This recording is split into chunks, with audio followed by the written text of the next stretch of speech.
आज की कहानी है एक ऐसे इंसान की जिसने अपना खुद का महल बनाया। कैसे? चलिए देखते हैं। कल्पना कीजिए, लगभग 100 साल पहले की बात है। एक 7 साल का छोटा सा लड़का एक बहुत बड़े महल के सामने खड़ा है। वो अंदर जाना चाहता है, बस एक बार अंदर से देखना चाहता है कि मैसूर पैलेस कैसा है। लेकिन उसे अंदर जाने की इजाजत नहीं थी। आखिर वो एक मामूली चपरासी का बेटा जो था, वो ख्वाहिश बस ख्वाहिश ही रह गई। तो फिर ऐसा क्या हुआ कि जिस लड़के को एक महल में घुसने नहीं दिया गया, उसने आगे चलकर अपना खुद का महल बना लिया? यही है वो कहानी जो आज हम जानने वाले हैं। और इस सवाल का जवाब ना हमें उनके शुरुआती दिनों में मिलता है। तो चलिए कहानी के पहले पड़ाव पर चलते हैं। कैसे एक लीडर तैयार हुआ और किन घटनाओं ने उनके कैरेक्टर को शेप दिया। कैप्टन कृष्णन नायर की कहानी शुरू होती है 1922 में, केरल की एक छोटी सी झोपड़ी से। गरीबी में पैदा हुए, लेकिन सपने बहुत बड़े थे। परिवार को संभालने के लिए 1942 में उन्होंने अपना कॉलेज तक छोड़ दिया और ब्रिटिश इंडियन आर्मी में भर्ती हो गए। और देखिए, युद्ध के बाद वो कैप्टन के पद तक पहुंच भी गए। लेकिन उनकी जिंदगी में असली मोड़ तब आया जब केरल में भयानक अकाल पड़ा। एक तरफ वो सेना में थे, जहां उन्हें 3 वक्त का खाना मिल रहा था, और दूसरी तरफ उनके अपने गांव के लोग भूख से दम तोड़ रहे थे। ये बात उन्हें अंदर से कचोट रही थी। उन्होंने एक बड़ा फैसला लिया, अपनी पक्की नौकरी से इस्तीफा दे दिया और अपने लोगों की मदद के लिए वापस केरल आ गए। वहां आकर उन्हें सिविल सप्लाई डिपार्टमेंट का इंचार्ज बना दिया गया। और आते ही उन्हें समझ आ गया कि पूरा सिस्टम भ्रष्टाचार की दीमक से खोखला हो चुका है। अनाज जरूरतमंद लोगों तक पहुंच ही नहीं रहा था, सब कालाबाजारी में जा रहा था। तो उन्होंने क्या किया? उन्होंने एक एक दाने का हिसाब रखना शुरू कर दिया। जितने भी भ्रष्ट डीलर थे, सबको एक झटके में ब्लैकलिस्ट कर दिया। उनकी इस ईमानदारी के चर्चे पूरे कन्नूर में फैल गए और देखते ही देखते वो एक लोकल हीरो बन गए। तो देखिए, सेना में अपनी ईमानदारी का लोहा मनवाने के बाद नायर ने बिजनेस की दुनिया में कदम रखा। और उनका ये सफर किसी रोलर कोस्टर से कम नहीं था, जिसकी शुरुआत हुई एक बहुत ही अनोखे कपड़े से। उन्होंने एक कपड़ा खोजा जिसका नाम था ब्लीडिंग मद्रास। अब इसमें एक बहुत बड़ी दिक्कत थी। हर धुलाई के साथ इसके रंग फैल जाते थे, आपस में मिल जाते थे। कोई भी इसे एक खामी ही कहेगा, है ना? लेकिन नायर ने इसी खामी को इसकी सबसे बड़ी खूबी बना दिया। उन्होंने अमेरिकन बायर्स को यह कहकर बेचा कि हर धुलाई के बाद यह कपड़ा एक नया, एकदम यूनिक पैटर्न बनाएगा। और जानते क्या हुआ? यह कपड़ा अमेरिका में एक जबरदस्त फैशन सेंसेशन बन गया। इसके बाद तो वो रुके नहीं। उन्होंने लीला स्कॉटिश लेस नाम से भारत की पहली लेस बनाने वाली यूनिट शुरू की, और ये ब्रांड देखते ही देखते पूरे भारत में लग्जरी की पहचान बन गया। सब कुछ बढ़िया चल रहा था। 15 साल की शानदार कामयाबी, और फिर 1979 में अचानक एक दिन सब कुछ खत्म हो गया। उनकी फैक्ट्री की सारी जरूरी मशीनें एक साथ खराब हो गईं, और उस वक्त सरकार ने विदेशी स्पेयर पार्ट्स के इंपोर्ट पर बैन लगा रखा था। प्रोडक्शन पूरी तरह ठप।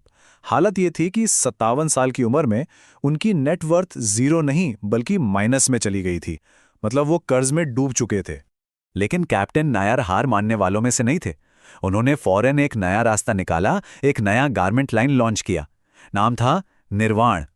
उन्होंने अमेरिकी बाजार को समझा और वहां की डिमांड के हिसाब से सॉफ्ट और हवादार चीज क्लॉथ कपड़े का इस्तेमाल किया। और नतीजा, कुछ ही सालों में वो अमेरिका में भारत के सबसे बड़े गारमेंट एक्सपोर्टर बन गए। जरा सोचिए, पूरी तरह बर्बाद होने के बाद इतनी बड़ी वापसी।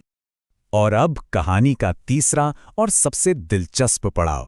जिस उम्र में ज्यादातर लोग रिटायरमेंट की प्लानिंग करते हैं, उस उम्र में कैप्टन नायर ने अपने सबसे बड़े, सबसे ऑडेशियस सपने को पूरा करने की ठानी, अपना खुद का महल बनाने का सपना।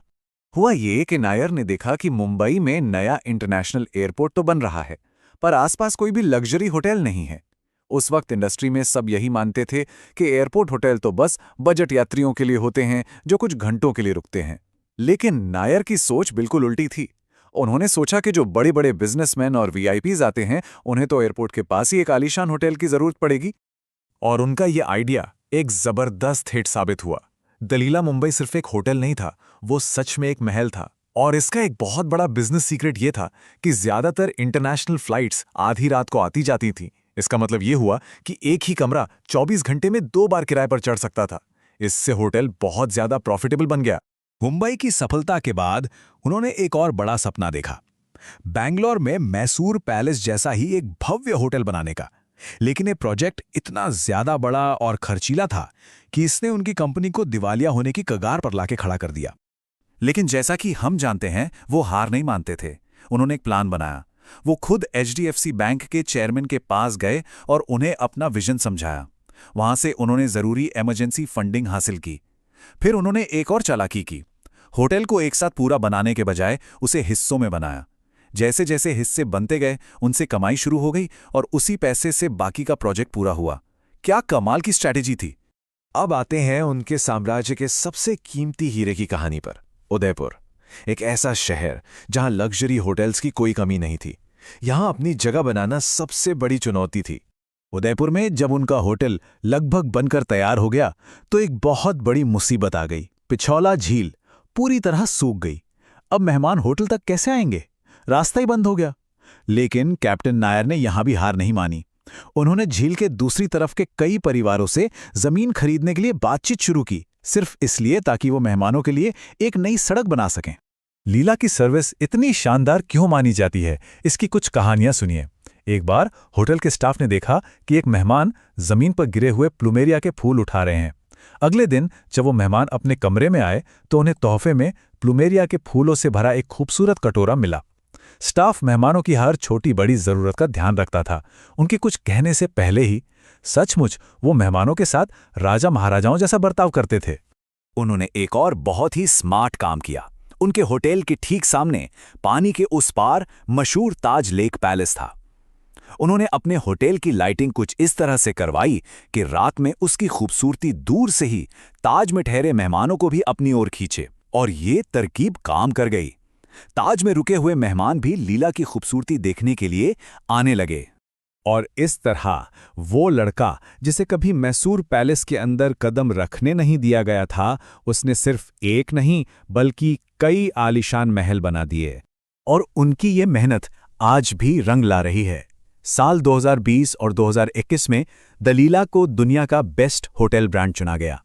कैप्टन कृष्णन नायर अक्सर एक बात कहते थे, असफलता एक कॉमा हो सकती है, लेकिन ये कभी भी पूर्ण विराम नहीं होती।